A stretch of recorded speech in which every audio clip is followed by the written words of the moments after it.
السلام علیکم رحمۃ اللہ وبرکاتہ۔ وعلیکم السلام۔ آج ایک نئی ایپیسوڈ کے ساتھ قرآن فار لائف ہم دوبارہ سے آج سب کے سامنے ہیں۔ کل آپ نے بڑا اشتیاق پیدا کر دیا تھا کہ ہم بہت زیادہ زندگی سے ریلیٹڈ آیات پڑھنے والے ہیں۔ کیا پڑھ رہے ہیں؟ سورۃ المعون ہم پڑھیں گے، جس کا لفظی مطلب تو معنی تو معمولی برتنے کی چیزیں ہیں، لیکن اس کی تفسیر میں بہت ساری چیزیں۔ درمیان میں آپ جب بھی قرآن پڑھنے کے لیے اٹھاتے ہیں تو بڑی صورتوں کا انتخاب کر لیتے ہیں کہ یہ صورتیں تو آتی ہیں، شروع سے پڑھتے ہیں، لیکن اب جب دوبارہ ہم ان کو پڑھ رہے ہیں تو مجھے بھی بہت مزہ آ رہا ہے نماز پڑھنے میں۔ صحیح کہہ رہی ہیں، اور ہمیں فیڈ بیک بھی یہی آ رہا ہے کہ لوگ بہت زیادہ اس کو انٹرسٹ لے رہے ہیں اس کے اندر۔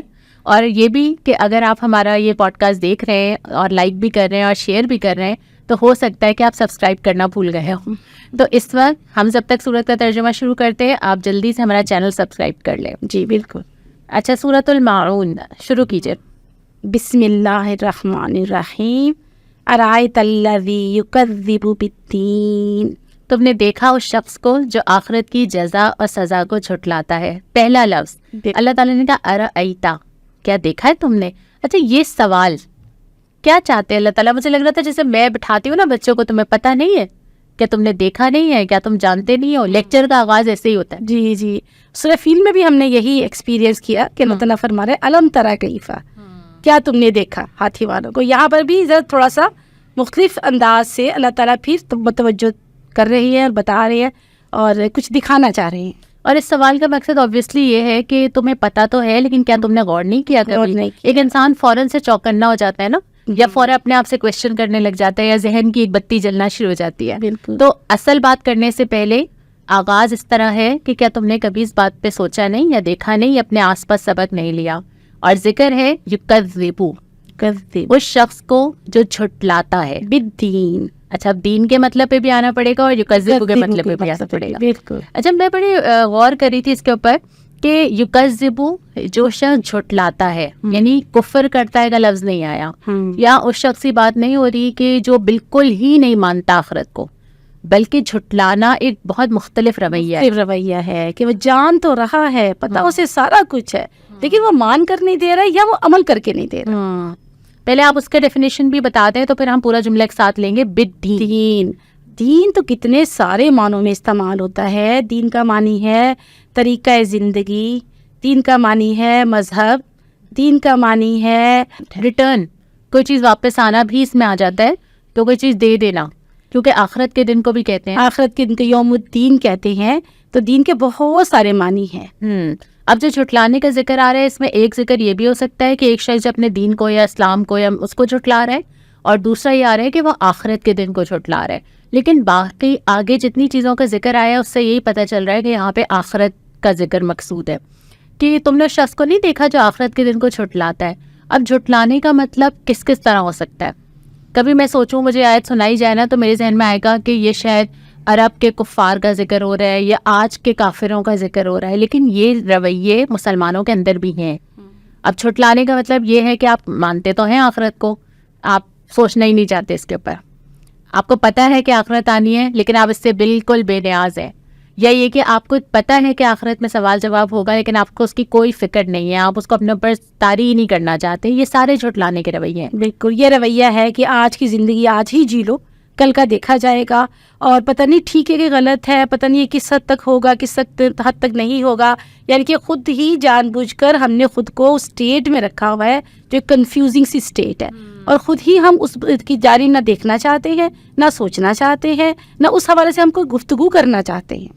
یہ رویہ بہت کامن ہوتا چلا جا رہا ہے۔ اچھا، یہ بھی ہوتا ہے نا کہ ہم سمجھتے ہیں کہ عقیدے کا معلوم ہونا اور عقیدے پہ یقین ہونا ایک ہی چیز ہے، یہ دو الگ چیزیں ہیں۔ آپ چھوٹے تھے تو آپ کو پتہ ہے کہ عقیدہ آخرت ہوتا ہے، عقیدہ رسالت ہے نا، یہ سب چیزیں ہم نے کانوں میں ہماری پڑھی ہوئی ہیں، زبانوں پہ ہمارے ہیں، لیکن دل کے اندر وہ کتنی اتری ہیں اور اس کے اوپر آپ کو کتنا کامل یقین ہے۔ اب آخرت کا صرف یہ معلوم ہونا کہ آخرت میں یہ ہوگا ہوگا ہوگا، اچھا اس کے بعد یہ ہوگا، اس کے بعد یہ اعمال تولے جائیں گے، اس کے بعد یہ ہوگا، یہ یقین نہیں ہے۔ صرف یقین وہ ہے کہ آپ کے دل کے اندر اتنا راسخ ہو کہ آپ کو ہر وقت اس کی فکر طاری رہے۔ اور مسلمانوں کے اندر تو یہ چیز بہت بڑھتی چلی جا رہی ہے کہ ان کو بلیف بھی ہے، وہ کہتے ہیں ٹھیک ہے ہم مسلمان بھی ہے، ہمارا بلیف بھی ہے، ہم جانتے بھی ہیں، ہمیں سب سمجھ بھی ہے، ہم مانتے بھی ہیں، لیکن اس حد تک بس، اس کے آگے جو ہماری روزمرہ کی زندگی ہے اس کے اندر یہ تمام چیزیں داخل نہیں ہو رہی. ہاں یہ بھی تصور دیکھیں بہت عام ہے کہ دین بس آپ کی عبادات یا نماز روزے تک ہے. حالانکہ عبادات پہ ہم اس سے پہلے کافی بات کر چکے ہیں کہ وہ صرف گھر کے اندر نہیں ہے، لیکن ہمارے اندر یہ تصور بہت عام ہے کہ جب ہم یہ مخصوص وقت پہ مخصوص وہ بجا لاتے ہیں، نماز روزے کر لیتے ہیں. آج کل رمضان ہے، ہم نے روزے رکھ لیے، باقی زندگی اپنی مرضی سے پلان کریں گے. جبکہ یہ ساری صورتیں اکاؤنٹیبلٹی پیدا کرتی ہیں نا کہ آپ کسی بھی وقت اس بات سے فارغ نہیں ہے کہ آپ اٹھ رہے ہیں، آپ بول رہے ہیں، آپ چل رہے ہیں، آپ کسی سے کچھ کہہ رہے ہیں، تو ہر چیز میں آپ یہ کانشیس ہوں گے کہ آخرت کے دن مجھے جواب. اچھا، روزے بھی اپنی مرضی سے پلان ہو رہے ہیں، نمازیں بھی اپنی مرضی سے پلان ہو رہی ہیں کہ نمازیں کون کون سی ہمارے لیے ایزی ہوتی ہیں، پڑھ سکتے ہیں ہم، اور کون سی نہیں، ٹھیک ہے وہ اپنی زندگیوں سے ہم اکثر نکالے رکھتے ہیں. اور اسی طرح روزے بھی کہ کہاں کب ذرا سہولت ہے تو ٹھیک ہے رکھ لیتے ہیں، اور کب تھوڑی سی بھی ذرا اگر پرابلم ہوئی، پریشانی پیش آتی ہے تو اس کو ہم بڑے ایزیلی اپنی زندگی سے نکال لیتے ہیں. اور اسی لیے صورت میں بھی آپ دیکھیں، میرے سامنے بھی اس وقت ترجمہ ہے کہ جب آخرت کو جھٹلانے کا ذکر آتا ہے نا، پھر اللہ تعالیٰ نے آگے جا کے کچھ بیسک کریکٹرسٹکس رکھی ہیں، ٹھیک ہے، اور وہ بھی دو طرح کی ہیں. کچھ وہ ہیں جن کا تعلق اللہ تعالیٰ سے ہے، اور کچھ وہ ہیں جن کا تعلق لوگوں سے ہے. اب یہ کمبینیشن بھی بڑا امپورٹنٹ ہے. ہم دونوں انتہاؤں پہ چلے جاتے ہیں نا، ہمیں لگتا ہے کہ اچھا میں بہت عبادت گزار ہوں، لوگوں سے میرا کیا لینا دینا، مطلب میں تو کم ملوں لوگوں سے، نہ ملوں نہ مسئلے ہوں، اور میں بس اپنی عبادت سنبھال لوں اور مجھے دنیا کا کیا کرنا ہے. یا پھر یہ کہ میں بہت عبادت گزار ہوں لیکن اس کے اثرات میری زبان اور معاملات پہ نہیں پڑ رہے. جب میں معاملہ کرنا چاہوں تو میں پوری دنیا داروں کی طرح ہی معاملہ کرتی ہوں، ویسے ہی میرے بھی ساری رسمیں چلتی ہیں، میرے بھی سارے تانے اور باتیں اور سب کچھ ویسے ہی ہے. عبادت اپنی جگہ. دوسری انتہا یہ ہے کہ آپ بہت اچھے کام کر رہے ہیں لیکن آپ عبادت سے غافل ہیں. تو یہ دونوں کو اللہ تعالیٰ نے کس طرح ملایا ہے اس صورت کے اندر. ایک ہی آیت لیتے جائیں جی. اور دیکھیں دین کا جو ڈسکرپشن ہے نا، وہ آگے والی آیت جی، دین کا نہیں، طرز زندگی کس طریقے کی تم زندگی گزار رہے ہو، تو اس پر اللہ تعالیٰ بالکل فوکس کر کے اب بتاتے چلے جا رہے ہیں کہ کیسی گزارنی چاہیے، لیکن تم کیسی گزارتے ہو، اور پھر اگر اللہ کی حکم کے مطابق گزار رہے ہو تو پھر کیا تمہیں ملے گا، اس کا نتیجہ کون سا انعام ملے گا، اور اگر نہیں تو پھر کیا ہونے والا ہے. اور دیکھیں ابھی جو ہم 4-5 چیزیں آگے پڑھیں گے، ساری چیزیں نہیں ہیں. قرآن میں مختلف جگہوں پہ مختلف کریکٹرسٹکس آئی ہیں نا ایک انسان کی، لیکن ایک انسان جو آخرت کو ماننے والا ہے اس کی زندگی، برتاؤ، لین دین، معاملات کیسے ہوتے ہیں، اور ایک انسان جو نہیں ماننے والا اس کے کیسے ہوتے ہیں، اس کی چند نشانیاں یہاں. چند نشان. کچھ چیزیں ایسی ہیں جس میں انسان سیلف چیک کر سکتا ہے کہ اپنے آپ کو دیکھے کہ اچھا میں کہاں پر ہوں نا، اور اسی لیے ہم یہ آج پڑھ بھی رہے ہیں. اچھا، فذالک الذی یدعو الیتیم، وہی تو ہے، وہی کون جو جھٹلانے والا ہے، وہی تو ہے جو یتیم کو دھکے دیتا ہے. الیتیم یہ بڑا اہم ہے، خالی یتیم نہیں کہہ دیا نا کہ وہی تو ہے جو یتیم کو دھتکارنے والا ہے، نہیں، دھکے دینے والا، یعنی کہ اس کو بالکل ریجیکٹ کر دینے والا، حقارت سے دیکھنے والا، اس کی ضروریات کے بارے میں سوچنے بھی نہیں والا. اچھا، یہ جس دور میں آئی ہے، یہ سورت جب نازل ہوئی ہے، عرب میں ہم اکثر یہ پڑھتے ہیں نا کہ جو سب سے مظلوم طبقہ تھا، سب سے کمزور طبقہ تھا، جس میں عورت، غلام، یتیم، ان تینوں کے ساتھ بہت برا سلوک تھا نا، کیونکہ جب اللہ کی بندگی پہ کوئی معاشرہ نہیں ہوتا تو پھر طاقت کے بلبوتے پہ چلتا ہے، جس کے پاس پاور ہے اس کا ڈنڈا ہے. تو اس وقت بھی یہ 3 کمزور طبقات کاؤنٹ کیے جاتے تھے، تو ان پہ سب سے زیادہ ظلم ہوتا تھا. اور اسلام جب سٹارٹ لیتا ہے تو وہ وہیں سے شروع کرتا ہے، وہ ان کو ایڈریس کرتا ہے جن کو کوئی اس وقت ایڈریس نہیں کر رہا یا اہمیت بھی نہیں دے رہا نا. اور اسلام سے بڑا انسانیت کا کوئی مذہب نہیں ہے، کوئی دین نہیں ہے. اسلام کتنا سینسٹیو ہے اس طرح کے انسان کے لیے جس کے پاس سہارا نہیں ہے، جس کے سر پہ باپ کا سایہ نہیں ہے. تو اسلام اور دین اور قرآن اور اللہ تعالیٰ کس طرح سے اس کی تمام احساسات کو جان رہے ہیں، سمجھ رہے ہیں، اور پھر دوسروں کو ایڈریس کر رہے ہیں کہ تمہیں کیا کرنا چاہیے ان کے ساتھ. اور یہ ہو نہیں سکتا کہ آپ اللہ تعالیٰ سے قریب ہوں اور اللہ کے بندوں سے نہ ہوں. مطلب اللہ کی بنائی ہوئی چیز، یہ تو دنیا میں بھی ہوتا ہے نا کہ آپ کسی شخص سے قریب ہوں تو اس سے ریلیٹڈ چیزیں ساری اچھی لگنے لگ جاتی ہیں. تو اللہ تعالیٰ سے آپ کو محبت ہے، آپ اللہ سے دعائیں مانگتے ہیں، اللہ سے آپ محبت اس کی اور اپنی اللہ سے محبت کا اقرار کریں، اور ان چیزوں سے محبت نہ ہو جو اللہ نے بنائی ہے، جس میں سب سے بڑی چیز انسان، دوسرے انسان، اور ان انسانوں میں پھر جو کمزور ہیں. پھر یتیموں کے بارے میں تو اتنی احادیث ہیں، اتنی اللہ رب العالمین کی بھی ترغیبات ہیں، اور نبی کریم صلی اللہ علیہ وسلم کی بھی حدیث پاک صلی اللہ علیہ وسلم میں، اور خود نبی پاک صلی اللہ علیہ وسلم خود بھی یتیموں کے والی کہلاتے تھے اور یتیموں کا بہت خیال رکھا کرتے تھے اور بہت دھیان دیا کرتے تھے. سورہ نساء بھی میں شروع میں ہی بالکل پہلے ہی رکوع میں جو ہے وہ یتیموں کا ذکر آ جاتا ہے کہ اس معاملے میں اللہ سے خوف اور کرو وہ اللہ پوچھے یتیموں گا۔ کی صلی اللہ علیہ وسلم یتیموں کی اس کیفیت کو بھی سمجھنے والے تھے، کیونکہ خود بھی اسی کیفیت سے اپنے بچپن سے میں گزرے تھے وہ. بالکل. اور ذکر یہ بھی مجھے لگتا ہے، دیکھیں یتیم کا ذکر یہاں پہ اس لیے بھی آیا نا کہ جو آپ سے درجے میں اوپر ہوتا ہے اس کے ساتھ تو آپ خوش اخلاق ہوتے ہیں، ہم سب ہوتے ہیں. یعنی جو ہمیں پتہ چلتا ہے کہ اچھا ہم اس سے تھوڑا سا کم ہیں کسی بھی لحاظ سے، پاور کے لحاظ سے، دولت کے لحاظ سے، خوبصورتی کے لحاظ سے، کسی بھی لحاظ سے ان سے ہم نہیں کرتے ایسے سلوک. ہمارے اپنے اخلاق کا بھی پتہ جب چلتا ہے کہ ہم ان لوگوں سے کیا سلوک کر رہے ہیں جو ہمارے تحت آتے ہیں، جن کے ساتھ ہمیں ہمارا اپر ہینڈ ہوتا ہے نا، وہاں جا کے آپ کے اخلاق کا پتہ چلتا ہے. اور کبھی کبھی ہوتا ہے کہ ہم اپنے آپ کو اس اخلاق سے سمجھ رہے ہوتے ہیں جو ہم ان لوگوں سے کرتے ہیں. جی. یعنی ہم بڑے با اخلاق ہیں لیکن کہاں، اور جہاں ہماری پاور ہے، جہاں ہمارے ہاتھ میں لوگوں کو فیسیلیٹیٹ کرنا، ان کے لیے آسانیاں فراہم کرنا، وہاں پہ ہمارا رویہ کیا ہے، وہاں ہمارے اخلاق کا پتہ چلتا ہے. اور یہ اخلاق کی بنیاد جو ہے پھر وہ پہلی آیت پہ ہمیں شاید بار بار پلٹ کے جانا پڑے گا کہ یہ کذب بالدین سے ہی تعلق ہے. کیوں کریں؟ مطلب اگر کوئی آدمی جس سے مجھے کوئی فائدہ نہیں ملنا، ٹھیک ہے، معاشرتی لحاظ سے کوئی فائدہ نہیں ملنا، میں اس کے اوپر ٹائم کیوں لگاؤں گی؟ دنیا کے لحاظ سے تو کوئی فائدہ نہیں ہے. جب بھی کروں گی نا جب مجھے پتا ہو کہ یہاں میں نے صرف دینا ہی دینا ہے اور لینا وہاں پر ہے، ہے نا. ورنہ تو انسان کیلکولیٹڈ، ہمارا ملنا جلنا کتنا کیلکولیٹڈ ہوتا ہے کہ ہمیں کس سے ملنے کا کیا فائدہ ہے، کہاں جانا ہے تو کیوں جانا ہے، یہاں ملیں گے تو کیوں ملیں گے، کس سے زیادہ ملنا ہے، کس سے کم ملنا ہے. تو تصور وہیں سے ٹھیک ہوتا ہے کہ آخرت کا تصور ہوگا تو پھر انسان اس کے اوپر بھی توجہ دے گا. اگر تم نے یتیم کو جھٹلا دیا، اس کو دھکے دے دیے، تو اس کا مطلب ہے تم نے پورے دین کو جھٹلا دیا. پھر آگے اس کے بعد ہے مسکین کا کھانا دینے پر نہیں مسلی. اچھا یہاں پہ بھی دیکھیں یحضو کا لفظ آیا نا، ایک ہوتا ہے کہ خود کھانا نہیں دیتا، اور ایک یہ ہے کہ ایک پورا معاشرتی ٹرینڈ کیا بنتا ہے، یعنی خود بھی نہیں دیتا دوسروں کو بھی نہیں کہتا. کو نہیں.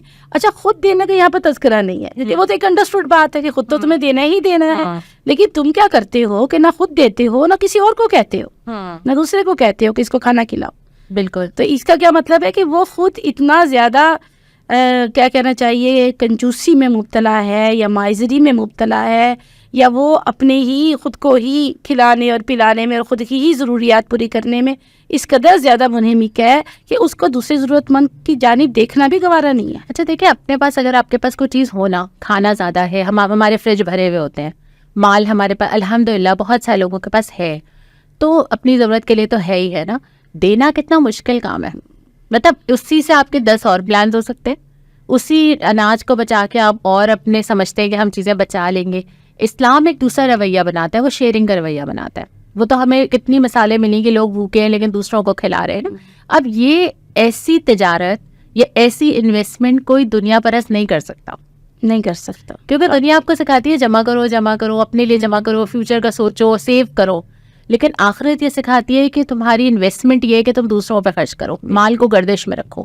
اور دنیا میں کوئی ایسا ذریعہ نہیں ہے کہ آپ ایک ہاتھ سے دے رہے ہیں دوسرے ہاتھ سے لے رہے ہیں، ایسا نہیں ہے. اگر آپ کو دینا ہے، اگر آپ کو کسی پر خرچ کرنا ہے، تو پھر آپ کو اللہ کی اس انعامات پر اور ترغیبات پر یقین رکھنا پڑے گا. اور پھر وہی پہلی آیت پہ چلے گئے ہم، یعنی کہ آخرت کا تصور، ہر آیت ہماری اسی پہ جائے گی کہ آپ دینے کا حوصلہ ہی نہیں پیدا کر سکتے اگر آپ کو اس بات کا یقین نہ ہو کہ آپ کا رب آپ کو واپس کبھی کبھی دنیا میں ہی واپس آ جاتا ہے. اور اکثر ہم دیکھتے ہیں آپ کسی کو اپنی پسندیدہ چیز دیں تو اللہ تعالیٰ وہ ایسے ریٹرن کرتا ہے کہ آپ نے کبھی سوچا بھی نہیں ہوتا. بہت لوگ بتاتے ہیں یہ بات. اور آپ سب نے بھی، اگر آپ کے ساتھ بھی کبھی ایسا ہوا ہو، جو لوگ ہمیں سن رہے ہیں، آپ کمنٹ باکس میں لکھیں تاکہ ہم سب کو ایک دوسرے کے واقعات سے تقویت ملے. کبھی ایسا ہوا ہو کہ ہم نے اللہ کے لیے دیا اور ہم نے سوچا بھی نہیں، اور وہ گھوم کے وہ چیز آتی ہے. بالکل، دنیا میں بھی اللہ تعالیٰ پورا ادا فرما دیتے ہیں، اور آخرت کے لیے تو نہ جانے رب نے کیا کیا سنبھال کے رکھا ہو. اور یہاں پہ اسپیسیفکلی جو ہے وہ کھانے کا ذکر ہے نا، ایک اہم ضرورت، اہم ترین ضرورت یہ ہے کہ کسی انسان کا پیٹ بھرا جائے. اور اللہ تعالیٰ نے ایک حدیث قدسی میں فرمایا ہے نا کہ کون ہے جو مجھے کھلائے، کون ہے جو مجھے کپڑا پہنائے. ایک طویل حدیث ہے، میں نہیں پڑھ رہی، لیکن اس کا مفہوم یہی ہے کہ جو اللہ کے بندے کو دیتا ہے وہ اللہ تعالیٰ کو دیتا ہے. اور کھانے سے یہاں پر مفہوم تمام ضروریات کے لیے کہ مسکین کی اس وقت کی کیا ضرورت ہے. ہو سکتا ہے کپڑے پہنانا، اس کے لباس کی ضرورت ہو سکتا ہے اس کو جوتوں کی ضرورت ہو سکتا ہے اس کو کسی اور چیز کی ضرورت ہو. تو اس کی تمام جملہ جو ضروریات ہے اس کے حوالے سے اگر سوسائٹی میں کوئی دیکھے گا، کوئی خیال رکھے گا، تو وہ کون رکھے گا؟ آپ کی بات سے مجھے یاد آیا کہ ہم اس کا بھی تذکرہ کرتے چلے جائیں کہ یہ کام ہمیشہ سالہ سال سے بلکہ پورے ہی سال جماعت اسلامی کی طرف سے کیا جاتا ہے. الحمدللہ. یعنی ماہانہ راشن کا دینا، رمضان میں کھانا کھلانا، روزے کھلوانا، جوڑے دینا عید کے، چھوٹے چھوٹے بچوں کی عید کی خوشیاں اور اس کو پورا کرنے کے لیے ان کے لیے عید کے تحائف دینا. تو اگر کوئی اس میں ہمارے ساتھ جو ہے وہ تعاون کرنا چاہتا ہو تو ہم یہاں ضرور کریں. اپنے ڈسکرپشن میں جو ہے وہ لنک لکھ کیونکہ دیں. ہماری بہنیں سارا سال ان کا خیال رکھتی ہیں، ان کے بارے میں معلوم کرتی رہتی ہیں، باخبر رہتی ہیں، اور پھر گھروں میں جا کر عزت کے ساتھ ان کو یہ تو عزت نفس ان کی قائم رکھتے ہوئے ان کو پرووائڈ کرتی ہیں. اور اگر آج ہم یہ صورت پڑھ رہے ہیں نا، ہم بار بار یہ آیتیں پڑھ رہے ہیں کہ مسکین کو کھانا نہیں کھلاتا، ہمیں آس پاس مہنگائی کی وجہ سے، حالات کی وجہ سے یہ اندازہ ہے کہ بہت سارے سفید پوش لوگ ہماری اور آپ کی طرح کی افطار نہیں بنا رہے ہوں گے آج. جی بہت سارے لوگ پانی سے روزہ کھول رہے ہوں گے، اور بہت سارے لوگ سحری اور افطاری ایک ہی دفعہ جو ہے وہ ایک ہی کھانا کھا رہے ہوتے ہیں کیونکہ وہ اتنی استطاعت نہیں رکھ رہے ہوتے. تو خود تلاش کر سکتے ہیں تو خود کریں، ہم پہ بھروسہ کر سکتے ہیں تو ہمارے ذریعے پہنچیں. لیکن اس صورت سے ہم یہ ضرور سیکھیں کہ جتنا ہم خود اپنے لیے بناتے اور ٹیبل سجاتے اور سب کچھ کرتے ہیں تو دوسرے لوگوں کو نہ بھولیں. رمضان المبارک تو ویسے ہی کھلانے کا مہینہ ہے، بالکل. اور کتنی ساری وعدیں ہیں کہ جس میں کھلانے سے جنت میں جانے کا تذکرہ ہے. اس کے بعد پھر ذکر آ جاتا ہے، یہ دو چیزیں تو وہ تھیں جو آپ کا بیہیویئر، ایٹیٹیوڈ لوگوں کی طرف چینج ہوتا ہے جب آپ آخرت کو نہیں یقین رکھتے. اب آ جاتے ہیں ان چیزوں کی طرف جو اللہ تعالیٰ کے ساتھ ہیں.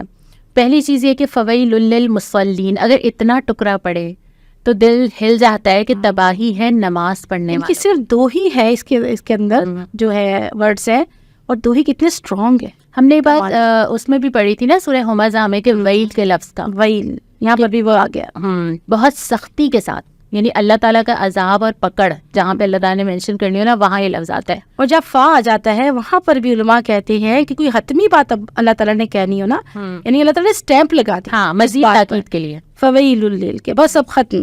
اب ایسے تمام لوگوں کے لیے پھر تباہی ہے.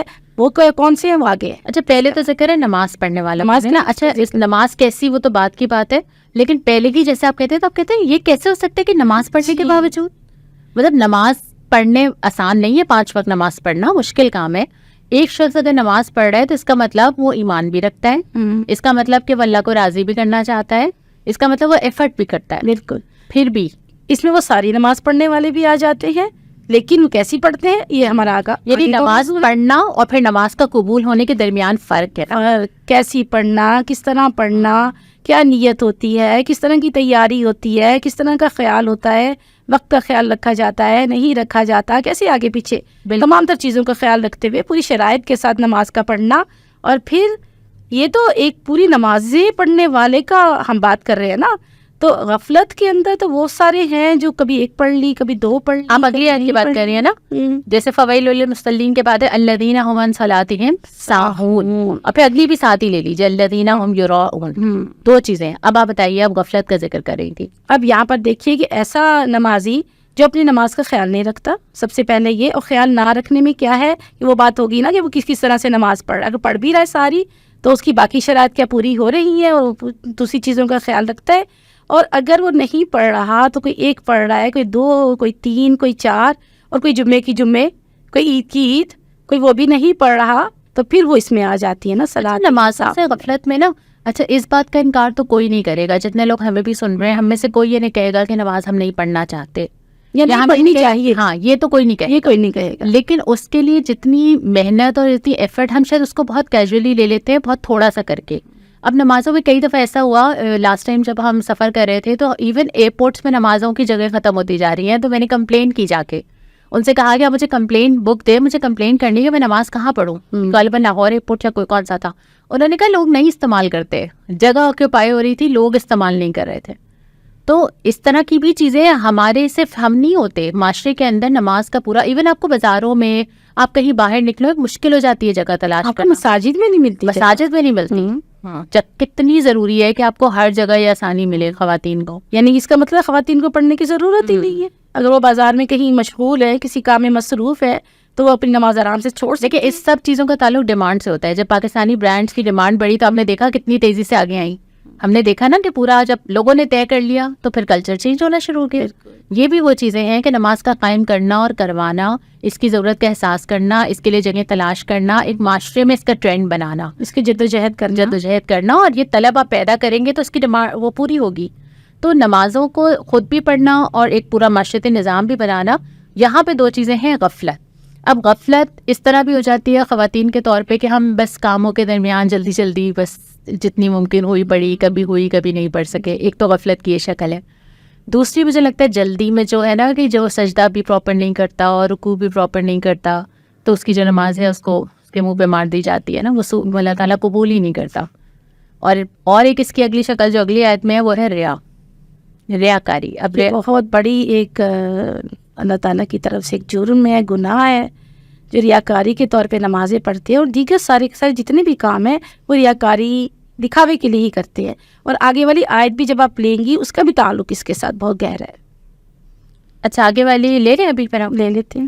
آخری ہی آیت ہے اس کے بعد، وَيَمْنَعُونَ الْمَاعُونَ. جی اس کے بہت سارے معنی ہیں. ایک معنی تو بالکل اگر آپ کنیکٹ کر دیں تو یہ اس سے پہلے والی آیت کے ساتھ ہے کہ اول تو وہ برتنے کی معمولی چیزیں ہیں، جو بھی استعمال کی چیزیں ہیں، اس قدر ان کے ہاں سیلفشنس ہے کسی بھی کیریکٹر کے اندر کہ اول تو دیتا ہی نہیں ہے، اور اگر دے گا بھی تو کچھ دکھانے کے لیے دے دے گا، یا کچھ کسی کے پریشر میں آ کر دے دے گا، یا کچھ سوسائٹی کو دکھانے کے لیے دے دے گا کہ میں بڑا سخی ہوں، لیکن در حقیقت کیا ہے کہ وہ چاہتا نہیں ہے دینا. اچھا مجھے پتہ کیا یاد آیا جب آپ نے یہ کہا آخری آیت میں ہے نا کہ معمولی برتنے کی چیزیں بھی نہیں دیتے. مجھے لگتا ہے کسی کو کوئی چھوٹی چھوٹی پڑوسی کو چیز دینی ہو نا تو ہمیں بڑی وہ ہوتا ہے کہ بھائی کیوں، جیسے ایک ماچس ہی دینی ہو نا تو ایک خامخواہ ایک دل میں تنگی آ جائے گی کہ کیوں. لیکن اگر کسی شادی میں آپ کو پریزنٹ کر کے گفٹ دینا ہو، آپ گولڈ بھی کھول کے بہت خوشی خوشی دیتے کیونکہ وہ نظر آتا ہے. مطلب انسان کی فطرت ہے نا کہ وہ تعریف پسند کرتا ہے، لوگوں کو دکھانا پسند کرتا ہے، اور یہی فطرت عبادت میں بھی آ جاتی ہے، یہی لوگوں کی ہیلپ کرنے میں بھی آ جاتی ہے کہ شیطان آپ کو اس طرح آپ کے کاموں کو چک لیتا ہے کہ وہ اس کو ریا میں کنورٹ کرتا ہے، آپ کے ہاتھ کچھ نہیں آتا. اور اب تو ہمارے ذہنوں کا بھی حال تھوڑا سا خرابی ہوتا چلا جا رہا ہے کہ اگر کوئی مانگنے آ بھی جائے تو سب سے پہلے تو ہم اس کو جج کرنے لگ جاتے ہیں کہ دیکھو اس کے پاس کیا یہ بھی نہیں ہے، یہ کیوں مانگنے آ گیا، کتنی بری عادت ہے. ہم اسی طرح کے نا ہمارے اندر سے ہی وہ چیزیں نکل رہی ہوتی ہیں اور جملے جو ہے آوازیں دے رہے ہوتے ہیں کہ یہ کیوں مانگنے آ گیا، اور مانگنا تو نہیں چاہیے تھا، مانگنے آ ہی گیا ہے. تو اب میں سوچتی ہوں، دیکھتی ہوں، ایسا تو نہیں کہ میری چیز خراب کر دے گا، میری تو بڑی قیمتی چیز ہے، میں کیوں دوں. اچھا کبھی قیمتی نہیں بھی ہوتی مطلب شیئرنگ کے لیے نا آپ کو چاہیے ہوتا ہے کھلا دل. اور جیسے اسلام آپ کے دل کی تنگی دور کرتا ہے بے شمار جگہ، اور خود قرآن میں ہمیں ملتا ہے وَمَن يُوقَ شُحَّ نَفْسِهِ فَأُولَٰئِكَ هُمُ الْمُفْلِحُونَ. جو دل کی تنگی سے محفوظ رہ گیا وہ فلاح پانے والا ہے. اسلام اور ایمان، اللہ سے تعلق اور آخرت پہ یقین، یہ آپ کا دل کھلا کر دیتا ہے. جب دل کھلا ہوتا ہے نا تو ہم نے پہلے پڑھا کہ پھر وہ غیبت نہیں دیتا، وہ تانے نہیں دیتا، اس میں نیگیٹیوٹی نہیں ہوتی، وہ افراد کے پیچھے اور سامنے برائی نہیں کرتا. ہم نے سورہ ہمزہ میں پڑھ لیا. اور یہاں پہ یہ کہ پھر اس کو اس سے فرق نہیں پڑتا، وہ سب کے ساتھ ایکولی بیہیو کرتا ہے، وہ سب کے ساتھ شیئر کرتا ہے، وہ سب کو ضرورت پوری کرتا ہے، اور یہی چیز پھر اس کی جو ہے وہ زندگی کا حصہ بنتی چلی جاتی ہے. لیکن اگر دل تنگ ہوگا نا تو جو آخری آیت میں ذکر ہے، پھر یہ بھی برا لے گا میرا چاچا کیوں مانگ لیا. یہ بھی ہوتا ہے، آپ چھپاتے ہیں چیزیں اپنی، مطلب آپ کو یہ برا لگنے لگتا ہے کہ آپ کسی کو کوئی چیز کیوں دیں. اور میں نے بہت نوٹ کیا، اگر میں غلط ہوں تو آپ مجھے بتائیے گا، ہمارا نا قومی مزاج یہ ہے کہ ہم چیزیں چھپا کے روکنا چاہتے ہیں. چیز مجھے پتا ہے میں کسی اور کو نہ بتا دوں. ایک ہمارا قومی مزاج ہے آمنہ، اور وہ یہ ہے کہ ہم دوسروں کی چیزوں کی حفاظت بھی نہیں کرتے، ہم اس کو بہت برا استعمال. ہاں یہ بھی ہے، دینے والا بھی ڈرا ہوا ہوتا ہے، توڑ دیتے ہیں، کبھی دینا واپس بھول جاتے ہیں. یہ ساری چیزیں بھی کاؤنٹ ہوتی ہیں. یہ عادت ختم ہو گئی. جس سوسائٹی کو یہ ہدایات کی جا رہی ہے نا، اس سوسائٹی میں توقع یہ ہے کہ دینے والا بھی اللہ کا خوف رکھتا ہے اور لینے والا بھی اللہ کا خوف رکھتا ہے. بالکل، وہ بھی امانت سمجھے، وہ بھی غیر ضروری نہ مانگے، بالکل حتی الامکان قرض نہ لے، لیکن جب لینا پڑے تو وہ بھی اتنا ہی حساس ہو نا، تب یہ پوری سوسائٹی بنتی ہے. اسی لیے تو دینے کا ٹرینڈ مجھے لگتا ہے ختم ہوتا چلا جا رہا ہے کہ آگے سے جو اس کا حشر ہوتا ہے، جو حال ہوتا ہے، ہمیں اس پر بھی وہ کام کرنا ہے. ہم اس پر آپ تو چیزوں کی بات کر رہی ہیں نا، فرض کیجئے کہ اگر ہم یہی کہتے ہیں، ہم روزانہ یہ بات کہتے ہیں کہ ہمارے پوڈ کاسٹ کو شیئر کریں، اس شیئر کرنے میں تو کوئی نقصان نہیں، حالانکہ معمولی سی بات ہے، مطلب اس میں تو ایک انگلی ہی ہلانی ہے. سبسکرائب کرنے بھی کوئی مسئلہ نہیں ہے. ہاں، یعنی ہم یہ ایکسپیکٹ کر رہے ہوتے ہیں کہ اگر روزانہ ہمارا آج اگر 800 یا 1000 لوگوں نے دیکھا ہے تو کل 2000 تو ایٹ لیسٹ دیکھیں گے نا، کیونکہ جو لوگ دیکھ رہے ہیں وہ اپنے تک تو نہیں رکھیں گے. اس شیئرنگ میں بھی تساہل ہو جاتا ہے، ایسا نہیں کہ چاہتے. اور اس شیئرنگ سے اجر کتنا مل جانا ہے رمضان میں تو بہت ہی، جیسے معمولی برتنے کی چیزیں آپ کسی کو دیں گی، اور وہ بھی اللہ تعالیٰ کے اس حکم کے بعد، تو پھر آپ کیا اندازہ کر سکتی ہیں کہ اللہ تعالیٰ نے کتنا آپ کو اجر دے دینا. تو مجھے لگتا ہے اس پہ ذرا ہم پوچھ نہ لیں آج کہ وہ کیا وجہ ہے، وہ کون سے تحفظات ہوتے ہیں کہ انسان معمولی چیزیں بھی کسی کو دینا نہیں چاہتا. بالکل، کمنٹ باکس میں ضرور لکھیے، ہمیں بھی بتائیے، ہم پڑھیں گے. اور اس کے ریزنز کیا ہیں, نہیں دینا نہیں چاہتا, اس کی کیا ریزنز ہیں, اور دے کر کیا ہوتا ہے, دے کر کیا ہوتا ہے کہ تو بہت دکھ آ جائیں گے. ہاں, لیکن کبھی کبھی کچھ چیزیں ہمارے لیے اتنی امپورٹنٹ بھی نہیں ہوتی نا, صرف دل کا معاملہ ہوتا ہے. اور یقین کریں کبھی کبھی تو ہم مسکرانے میں بھی اور تعریف کرنے میں بھی کنجوسی کرتے ہیں, اس میں تو کچھ نہیں جاتا نا. یعنی ہم لوگوں کو سراہنے میں, ہم کسی کی تعریف, اچھی اخلاق کی تعریف کرنا, کسی کا خیال کرنا, کسی کو پوچھ لینا, یہ سب مجھے لگتا ہے معاون میں ہی آتا ہے. کسی کو جگہ دے دینا, ہاں, کسی کے پاس جگہ نہیں ہے, تھوڑا سا سکڑ جا رہا, جگہ دے دینا, اور اس کی کتنی فضیلتیں ہیں. ایون یہ کہ ہم مسجد نبوی میں اور مسجد الحرام میں بھی جگہ نہیں دیتے, وہاں پر بھی ہم بعض اوقات اپنی چیزیں پھیلا کے بیٹھے ہوتے ہیں, اور لوگوں کو بھی دیکھا ہے کہ نہیں یہ فلاں کی جگہ, فلاں کی جگہ, پتہ نہیں وہ فلاں کی جگہ ہوتی بھی ہے کہ نہیں, لیکن بس اس وقت بڑا دل تنگ سا ہوتا ہے, حالانکہ وہ اپنی جگہ تو کسی کی نہیں ہے نا. اور سب کا خلاصہ نکالے نا تو مجھے لگتا ہے ایک ہی ملتا ہے, بندوں سے خیر خواہی, ہے نا. آپ کو اللہ کے بندوں کو آسانیاں دینے کی فکر ہو, اور یہ آسانیاں پلٹ کے آپ کی زندگی میں آتی ہیں. آپ آسانیاں دینے والے ہوتے ہیں, اللہ تعالیٰ آپ کے لیے آسانیاں کرتا ہے. اب اس آسانی میں چیزیں دینا, کسی کو کھانا کھلانا, کسی کے شفقت سے ہاتھ رکھ دینا, کسی کے غم میں کندھا فراہم کر دینا, کسی کے خوشی غمی میں شامل ہو جانا, کسی کو مسکرا کے دیکھ لینا, کسی کی چھوٹی سے مسائل کو حل کر دینا. اور کبھی کبھی یہ بھی ہوتا ہے ہمارے لیے وہ چیز چھوٹی ہوتی ہے, کسی اور کے لیے بہت بڑی ہوتی ہے. جیسے اگر ہمارے گھر میں آسانی اور سہولت ہے تو ہمیں 1 روٹی 2 روٹی سے فرق نہیں پڑتا, لیکن جو ہمارے گھر آتا ہے کسی بھی اپنے ہماری ہیلپ کے لیے کام کرنے کے لیے, اس کے لیے وہ 1 روٹی بہت اہم ہوتی ہے. صحیح بات ہے نا. تو وہاں پہ بھی ہمیں اس کی ضرورت محسوس نہیں ہوتی کہ ہم اس کو آسانی دے دیں وہاں پر, جو کہ ہمارے لیے تو شاید چھوٹی سی چیز تھی. اور واقعی جو ہمارے گھروں کے اندر آتی ہیں, کام میں اپنا ہماری مدد کرتی ہیں, ان کے حوالے سے بھی ہم بڑی اس میں دل کی تنگی کا شکار رہتے ہیں. کبھی ان کی ضروریات ہوتی بھی ہیں تو ہم پوری نہیں کر رہے ہوتے, کبھی ان کو دیتے بھی ہیں تو ہم بس ڈھونڈ ڈانٹ کے کوئی ایسی ہی چیز, چاہے کھانے کی ہو چاہے برتنے کی ہو, وہی ان کو دیتے ہیں جو کہ ہمیں لگتا ہے کہ اب ہمارے کام کی نہیں رہی. تو ان تمام رویوں سے بھی ہمیں ضرور اب خود کو درست کرنا ہے, سوچنا ہے. مجھے بہت ساری چیزیں یاد آ رہی ہیں. یہ بھی یاد آ رہا ہے کہ ہم برانڈ سے شاپنگ کرتے ہیں تو ہم ہزاروں بھی ایز اٹ از دیتے ہیں, لیکن ہم بحث کرتے ہیں سبزی والے کے ساتھ, رکشے والے کے ساتھ, جس کی دن بھر کی کمائی ہماری ایک شاپنگ سے بھی کم ہے, لیکن ہمیں وہاں 10 روپے بھی بچانے ہیں, 5 روپے بھی بچانے ہیں. مجھے لگتا ہے اگر وہاں پہ بس اس آیت کو یاد کر کے جانے دیں, وہ 5 10 15 روپے آپ کے لیے شاید اتنے اہم نہیں ہے, لیکن اگر آپ فی سبیل اللہ اس کو صدقے کی نیت سے جانے دیں تو یہ ان ساری چیزوں میں ہمارا اللہ تعالیٰ اس کا اجر بڑھا چڑھا کے محنت کی قدر کریں, لوگوں کی محنتوں کی بھی قدر کریں, انسانوں کی بھی قدر کریں. ہم نے کسی کو خرید نہیں لیا, کوئی ہمارا غلام نہیں ہے. ہمارے رویے بہت زیادہ تکلیف دہ ہوتے چلے جا رہے ہیں. اپنے گھروں میں جو کام کرتی ہیں, جو ڈرائیورز ہیں, مالی ہیں, اور اس طرح کی دیگر, جیسے آپ نے کہا کہ سبزی فروش بھی, تو ہم بڑا اس سے ایسے لڑ رہی ہوتی ہیں خواتین, اس سے کہ افسوس ہوتا ہے, دکھ ہوتا ہے. آپ کو لگتا ہے کہ جب ہم یہ صورت پڑھیں گے, میں اور آپ جب پڑھ رہے ہیں اور ہمارے ساتھ بہت سارے لوگ پڑھ رہے ہیں, تو آپ کو لگتا ہے کہ ہم اپنے بارے میں سوچ رہے ہیں یا دوسروں کے بارے میں؟ اپنے بھی بارے میں ہمیں سب سے پہلے تو سوچنا ہی ہے نا. اسی لیے تو کہا کہ کاغذ اور قلم لے کے بیٹھ جایا کرے اور بس اپنی ہی چیزوں کو لکھتے رہا کرے کہ کیا کیا خرابیاں ہمارے اندر ہیں قرآن کی روح سے, اور ان کو ہم نے کیسے دور کرنا ہے. یہ حدیث ہے نا کہ جس نے ایمان اور احتساب کے ساتھ روزے رکھے ہے نا, اس کے گناہ معاف کر دیے گئے. تو احتساب یہی ہے کہ ہم جب روزانہ اس قرآن فار لائف کے لیے اپنی لائف کو دیکھیں تو ہم ساتھ ساتھ اپنی زندگی سے چیزیں چن چن کے نکالیں. اسی لیے ہم سورہ معاون بھی پڑھ رہے ہیں, اور اسی لیے ہم کل آگے مزید اگلی سورت بھی پڑھیں گے. اور جس کا کل آج سے بہتر ہو, تو ہمیں بھی اپنا کل آج سے بہتر بنانا ہے. اسی لیے تو ہم پڑھ بھی رہے ہیں اور سن بھی رہے ہیں یہاں پر. تو بس اس کو کنکلوڈ یوں کرتے ہیں. سورہ معاون سے جو میں نے آج سیکھا اور جو آپ نے سیکھا آپ بھی شیئر کریں. مجھے تو یہ سمجھ آیا کہ اللہ اور آخرت پر ایمان حقوق اللہ بھی بہتر کرے گا اور حقوق العباد بھی بہتر کرے گا, اور اگر دونوں چیزیں متاثر ہیں تو پھر اس کی جڑ کو جھانک کے اپنے ایمان میں چیک کرنا پڑے گا. اور نمازوں کی, عبادتوں کی حفاظت, نمازوں کی محافظت, کہ نماز پڑھنی کیسے ہے, اس کا خیال کتنا رکھنا ہے, کتنا دھیان رکھنا ہے, اپنی زندگیوں میں اس کو کتنا امپورٹنٹ بنانا ہے. بالکل. اچھا, آپ نے ابھی بات کی نا نمازوں کی حفاظت, اس کو بڑا لفظ کر لیں نیکیوں کی حفاظت. یعنی عبادت کریں, یا یتیم کے سر پہ ہاتھ رکھیں, کسی کو کھانا کھلائیں, یا نماز پڑھیں, یا کسی کو کوئی چیز برتنے کی دے, سب چیزوں میں اپنی نیکی کی حفاظت کریں, اس کو ضائع نہ ہونے دیں. اور ایک لفظ ہم بھولے, دیکھیں یمنعون الماعون کا لفظ آیا تھا نا, معاون کا کہیں کہیں جگہ پہ زکوٰۃ کا بھی ترجمہ کیا ہے کچھ لوگوں نے, کہ اگر اس صورت کو کچھ خیال کچھ فقہا کا یہ ہے کہ یہ شاید مدینہ میں نازل ہوئی ہو, انہوں نے اس کو زکوٰۃ کے معنوں میں لیا ہے کہ لیکن دونوں صورتوں میں دوسروں کے کام آنا ہی ہے. زکوٰۃ دینے کا بھی تو یہ معنی ہے نا کہ ضرورت مندوں پر خرچ کرنا, بالکل, ان کی ضروریات کو پورا کرنا. بس جو نیکی آپ تک پہنچی ہے, جو اللہ تعالیٰ نے احسان آپ کے اوپر کیا ہے, وہ آپ تک نہ رہے, وہ دوسروں تک جائے. جو قرآن آپ سن رہے ہیں وہ بھی دوسروں تک پہنچائیں, جو پیسہ آپ کے پاس ہے وہ بھی دوسروں تک جائے, جو سہولت ہے وہ بھی دوسروں تک پہنچے. انسانیت کے لیے, سوسائٹی کے لیے آپ مفید بنیے. لوگوں کو کتنی آسانیاں دے سکتے ہیں, لوگ آپ سے کتنے فائدے اٹھا سکتے ہیں, آپ اس کو کبھی جانے نہ دیا کریں انشاءاللہ. اور وہی والی بات پہ اختتام کرتی ہوں کہ کبھی بھی اپنی عبادت کو اپنے رویوں سے ہٹ کے نہ دیکھیں. یہاں پہ صورت مکمل کرتے ہیں, اگلے پوڈ کاسٹ میں نئی صورت لیں گے انشاءاللہ. کمنٹس نکال لیا آپ نے؟ الحمدللہ میں نے فیس بک کھولا ہے اور میرے پاس یوٹیوب ہے.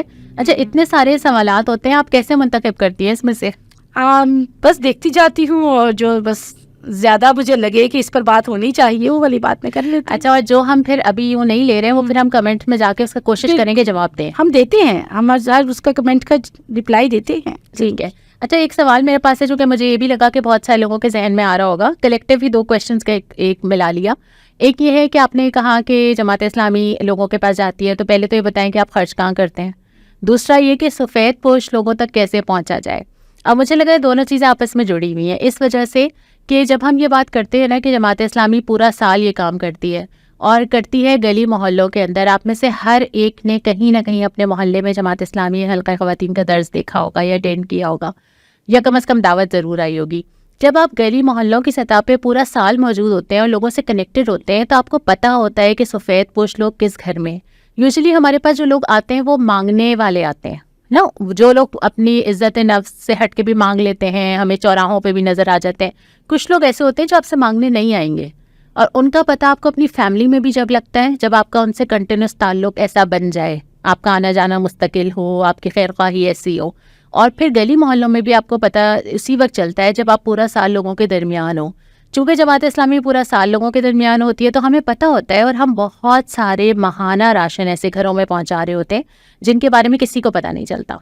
یعنی وہ بظاہر آپ کو لے کر شاید ان کو ضرورت بھی نہیں ہے, لیکن ہوتی ہے. اس مہنگائی کے دور میں بہت ضرورتیں ہوتی ہیں, بہت سارے بچوں کی فیسز جن کی ایجوکیشن کے لیے ہیلپ کی ضرورت ہوتی ہے, اور بہت ساری. کبھی ہم انفاق, ہمارا ٹاپک آئے گا تو ہم اس پہ بات کریں گے. اور اس کے ساتھ ساتھ ہم نے یتیموں کا ذکر کیا تھا, تو الخدمت کے تحت آغوش سینٹرز ہیں جہاں یتیموں کی پوری سرپرستی, ہاسٹلز, پڑھائی اور ہر چیز جو ہے وہ بہت ہی اچھے اسٹینڈرڈ کی ہوتی ہے. تو یہ سوال کے بعد اگلا سوال میں بھی جب تک نکال دیتی ہوں, جب تک پھر.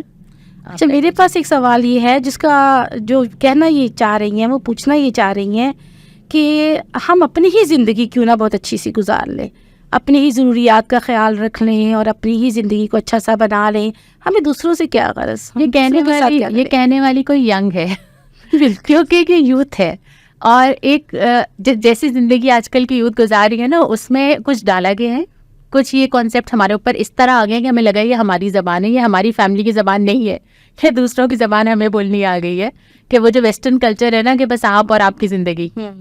تو آپ دیجیے اس کا جواب, پھر کیا ہے جواب؟ تو مجھے تو بس یہی لگ رہا ہے کہ ویسٹ سے ہم نے یہ بھی امپورٹ کر لیا ہے کہ ایک انڈیویجولزم, آئسولیشن, اور ان آئسولیشن اور انڈیویجولزم کے اندر ہی ہم نے نا بہت ساری اپنی راحتیں تلاش کر رہی ہیں. اچھا, یہ جو سیلف سینٹرڈ لائف ہے نا, اس کے آفٹر ایفیکٹس ویسٹ کو اچھی طرح نظر آ رہے ہیں جب سائیکولوجیکل پرابلمس آ رہے ہیں. اور ابھی میں نے اتنی ساری ریسرچز دیکھی جس کے اندر یہ تھا کہ اگر آپ چاہتے ہیں کہ آپ کسی ایسے ذہنی مرض سے بچیں, تو جو 2-3 چیزیں زندگی میں, اس میں سب سے امپورٹنٹ ہے لوگ. آپ کے ارد گرد لوگ ہونے چاہیے.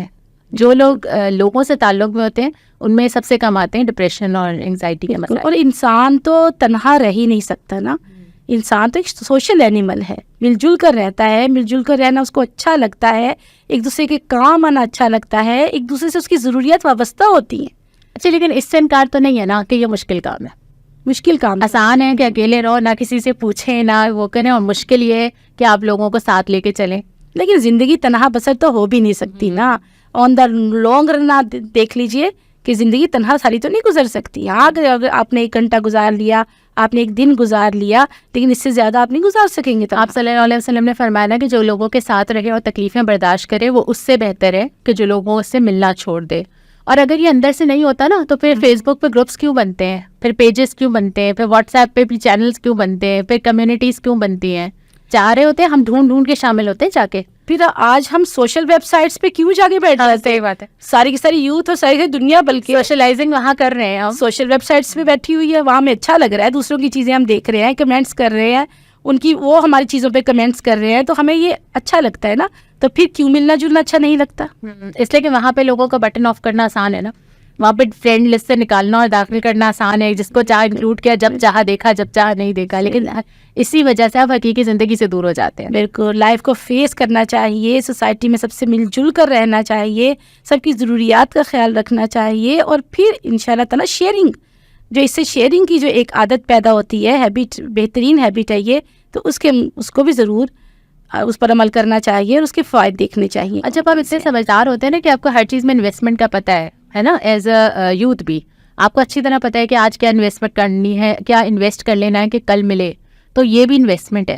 یہ بھی آپ کو وقت اور تجربہ, اور جیسے جیسے عمر آگے جائے گی تو سمجھ آئے گا کہ رشتوں اور لوگوں کے لیے انویسٹ کرنا پلٹ کے آپ کے پاس آتا ہے. اور یہ زندگی میں آپ کو آس پاس مثالیں نظر آئیں گی. ابھی شروع میں تو ایسے ہی خیالات ہوتے ہیں. اچھا, اس کے بعد یہ بھی ویسے ہی سوال ہے کہ جب ہم زیادہ لوگوں کا خیال رکھتے ہیں, یا ہم زیادہ مدد کرنے لگتے ہیں, یا ہم زیادہ شیئرنگ یا چیزیں لوگوں سے کنسرنڈ ہوتے ہیں, تو لوگ ہمیں استعمال کرنا شروع کر دیتے ہیں.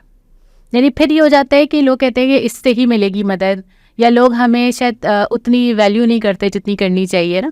تو اس کا حل کیا ہو؟ مجھے لگتا ہے, یہ میرا جواب ہے, آپ اضافہ کرنا چاہیں تو ضرور کیجیے گا. مجھے لگتا ہے کہ کوئی آپ کو اگر استعمال بھی کر رہا ہے نا, تو آپ فی سبیل اللہ اور آخرت سے جوڑا ہے اللہ تعالیٰ نے اس صورت میں نا, کہ آپ اس کیلکولیشن میں خود نہ پڑیں.